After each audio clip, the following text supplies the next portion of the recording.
Bonjour, eh bien aujourd'hui nous allons réaliser du fromage fondu, vous voyez le petit fromage en petit triangle avec une petite vache dessus. Et pour cela, il va nous falloir, en fait ça va être une recette qui va nous permettre de liquider nos fins de fromage. Donc c'est vraiment une recette à la limite de fin de semaine. Tous nos petits restes de fromage, eh bien, on va pouvoir les passer et du coup, on va avoir aussi un fromage fondu qui va avoir un goût un petit peu différent, voilà, et surtout qui n'aura pas toutes ces choses controversées qu'il y a dedans. Bien sûr, il ne va pas se conserver 3 mois comme les autres. Il se conserve à peu près une dizaine de jours, mais vous allez pouvoir un petit peu varier les plaisirs. Donc pour cela, il va vous falloir 2 feuilles de gélatine. C'est plus la chose que j'aime le moins, mais pour ceux qui sont, je donnerai la petite version pour ceux qui veulent aussi mettre de l'agar-agar. J'irai voir un petit peu la conversion et je vous expliquerai comment vous pourrez faire. Donc ces 2 feuilles de gélatine, je les mets trempées dans de l'eau froide. Il va me falloir 150 g de reste de fromage. Il va me falloir 250 g de lait, 2 cuillères à café de jus de citron et une demi-cuillère à café. Non, c'est 2 cuillères à soupe. Ah, j'en ai pas mis assez. Je vais en remettre. 2 cuillères à soupe de jus de citron et une demi-cuillère à café de bicarbonate de soude. Hop, ça, tu vas là-dedans. Voilà. Et voilà. Donc, pas de choses exceptionnelles. Donc là, on va commencer par mettre nos 150 g de reste de fromage. Alors moi, j'ai un morceau de camembert. Parce que chez nous, le camembert un peu fait, ça ne se mange pas. Un petit goût d'abondance et puis du gorgonzola que les enfants adorent, mais comme ils sont partis, le gorgonzola n'a pas été mangé. Donc on va mettre ça et on va faire, alors vous pouvez mettre vraiment toutes sortes de fromages, hein. Vous n'hésitez pas, et du coup le goût de votre fromage fondu va être différent à chaque fois. Et vous allez pouvoir même l'utiliser quand vous faites, par exemple, votre bouillie de courgettes, par exemple. Donc là, on va programmer 15 secondes, vitesse 7.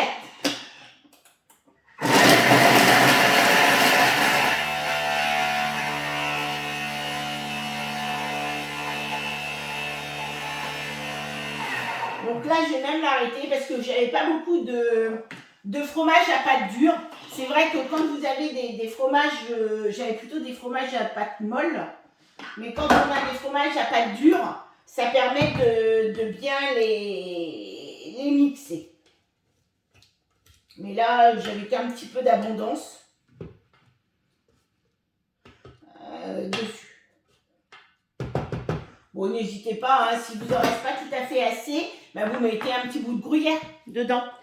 C'est facile. Et donc là, on va aller verser nos 250 g de lait.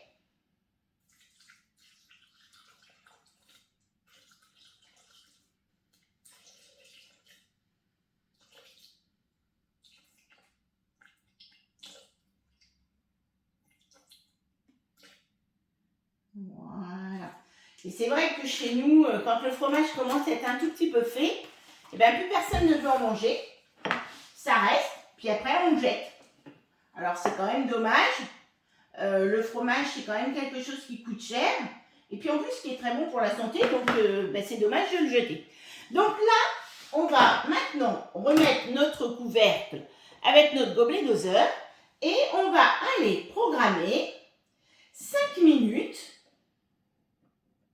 pour faire tout fondre, hein, tout bien mélanger, 60 degrés, et on va aller à la vitesse 2.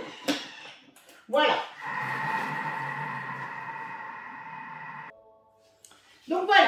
là, notre fromage est fondu. Mélangé avec le lait, vous voyez, ça fait vraiment quelque chose de laiteux. Hein. Là, j'ai des petits morceaux un petit peu, je vois de bleu, parce que comme il y avait du gorgonzola, ça peut, voilà. Donc, on va faire la suite. On va mélanger dans notre verre où on a nos 2 cuillères à soupe. J'avais fait une bêtise, donc j'ai rajouté ce qu'il fallait. On va mettre dedans une demi-cuillère à café de bicarbonate de soude. Voilà, dedans. Alors ça mousse un peu, hein, c'est normal. C'est le côté acide du citron avec le bicarbonate de soude. Et on va l'ajouter dans notre bol. Voilà. En fait, ça va être notre stabilisant et notre conservateur un petit peu. Hein, voilà. Et on va mélanger 10 secondes à la vitesse 4.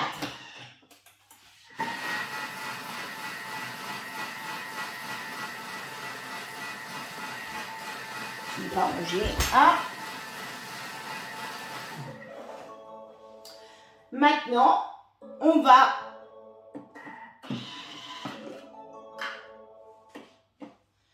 rajouter, on va tout simplement essorer notre gélatine que l'on a mis dans le bol avec de l'eau. On va bien l'essorer, on va la rajouter dans le bol.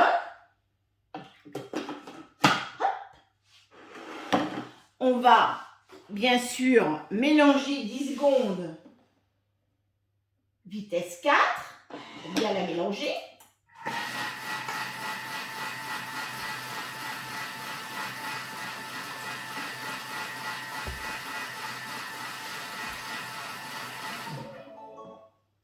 Et on va maintenant programmer, c'est 3 minutes, je ne me rappelle plus, 50 degrés, ça tombe bien, ça y est déjà. Et on va mettre la vitesse, de nouveau, la vitesse 4 pour que bien tout se mélange pendant ce temps-là. Moi, j'ai aussi préparé quelques petites noix, je vais vous expliquer pourquoi. Voilà, donc tout a été mélangé, tout est bon. Voilà. Je vais chercher ma spatule. Et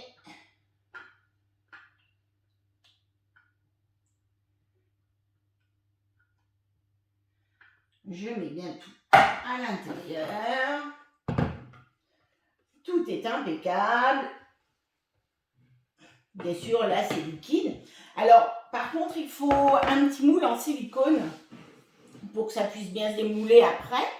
Donc là, moi, je vais remplir. Alors, je vais essayer, c'est vrai, de bien repositionner mon écran. C'est ça, c'est vidéo amateur, hein, n'est-ce pas? Hop, je remplis. Donc, toutes mes petites cases, je vais laisser refroidir. Et ensuite, je vais démouler. Je vais les mettre dans une boîte hermétique. Alors, si vous mettez plusieurs couches, n'hésitez pas à mettre un petit papier cuisson entre deux. Comme ça évite que ça colle, ça se colle. Donc, c'est pas mal. Voilà. Bien sûr. Là, ça, c'est ce qu'il ne fallait pas faire. Et puis, ce que vous pouvez faire, je vais en faire, non, il est un petit peu moins rempli. Hop. Je vais en remplir un petit peu moins. J'ai un peu du mal à moins les remplir. Bon, moi, mes empreintes sont peut-être un peu petites, hein. Vous pouvez prendre des empreintes un tout petit peu plus grandes. Il n'y a pas de souci. Et puis, en fait, je vais mettre des petits morceaux de noix dessus. Hop. Alors, vous pouvez les mettre comme ça, mélangés, que vous allez mélanger dedans, ou tout simplement un quart ou une demi-noix que vous allez mettre au-dessus de votre portion. Bon, l'avantage du moule en silicone. Voilà, on va faire basculer le trop-plein ici. Donc voilà, moi je vais remplir donc toutes mes cases. Celle-ci, hop, je vais leur mettre un petit peu plus de noix. Parce que chez moi, j'ai mon petit mari qui aime bien le fromage aux noix. Et le fromage aux noix, c'est tout à fait ça. Hein.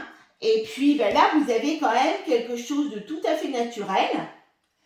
En plus, vous recyclez vos restes de fromage. Voilà, et bien c'est que du bonheur. Voilà. Voilà le résultat. Donc tout est rempli. J'ai mis quelques-unes, j'ai encore quelques noix. Je vais continuer donc à mettre mes petites noix sur certains. Par contre, vous voyez donc tout ce que vous allez faire avec 150 grammes de reste de fromage. Donc on peut faire quand même pas mal en quantité. Et puis les mamans moi je sais que j'avais commencé comme ça, souvent quand on a des bébés, on commence par leur donner souvent ce petit fromage en triangle avec une petite vache dessus. Mais aujourd'hui, sa composition est quand même assez controversée. D'ailleurs, je vais aller voir, il faut que j'aille voir un petit peu. Forcément, en plus, c'est valable 3 mois, hein, donc plein de conservateurs, plein de mauvaises choses. Donc, c'est quand même dommage de donner de mauvaises choses à nos petits bébés. Donc là, ça permet de leur donner un fromage fondu sympa.